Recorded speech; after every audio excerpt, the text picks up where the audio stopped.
reforma da Previdência tem sido tratada como prioridade de Jair Bolsonaro. Mas quando o debate chega aos militares, a mudança de regime enfrenta resistências no primeiro escalão do governo. O ministro da Defesa, Fernando Azevedo e Silva, e o comandante do Exército, Edson Leal Pujol, defendem que os militares fiquem fora da reforma.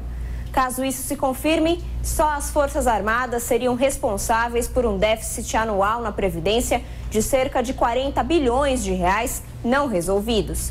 A coordenadora do curso de Economia do INSPER, Juliana Inhas, explica que, somados, o déficit dos militares e dos demais servidores públicos representam aproximadamente 1/3 do saldo negativo total da Previdência. A gente está falando aí de menos de 4% de aposentados dentro desse regime, sendo aí o militar ou o servidor público, mas com déficit significativo aí de quase 1/3.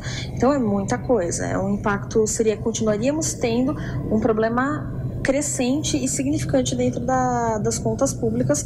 A Previdência dos militares ainda tem um recolhimento reduzido, com uma alíquota de cerca de 7,5%, a menor contribuição quando comparada com os servidores públicos e trabalhadores do setor privado no regime do INSS. O advogado previdenciário e professor da Fundação Getúlio Vargas, Jorge Bolsinhas, ainda explica que esse recolhimento não se destina diretamente às aposentadorias dos militares, mas para um fundo de pensões em caso de infortúnios. Os militares eles contribuem com 7,5%, mas para os infortúnios, não pensando na aposentadoria por idade por tempo de serviço.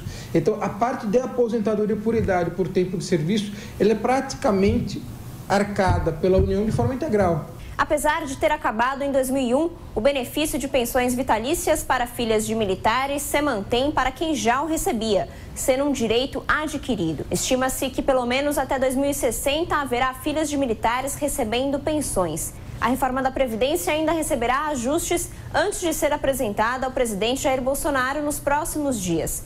A ideia é transformar o atual regime em um sistema de capitalização, no qual o trabalhador irá contribuir em um tipo de conta individual com rendimentos. Para a economista Juliana Inhas, um dos desafios a ser enfrentado pelo governo será encontrar recursos para financiar os já aposentados.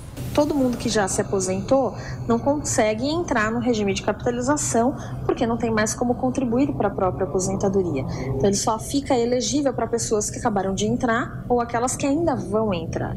Então a gente continuaria tendo um baita de um déficit e o governo teria que dar algum jeito de cobrir esse recurso sem comprometer aí os benefícios da capitalização, cujo recurso seria então guardado para financiar aposentados lá na frente. A mudança de regime ainda pode ir além das formatações do Executivo e decisões do Legislativo.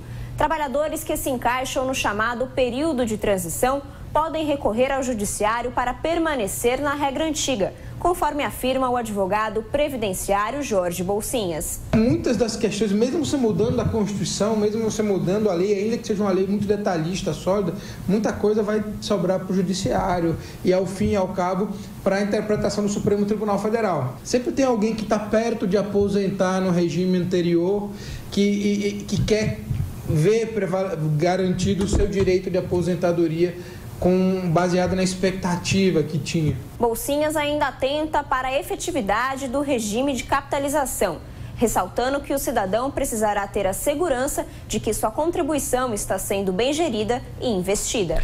É claro que os militares estão pressionando o governo para que tenham um projeto de reforma da Previdência diferenciado, mas ainda não se sabe como que o governo vai encaminhar esse processo.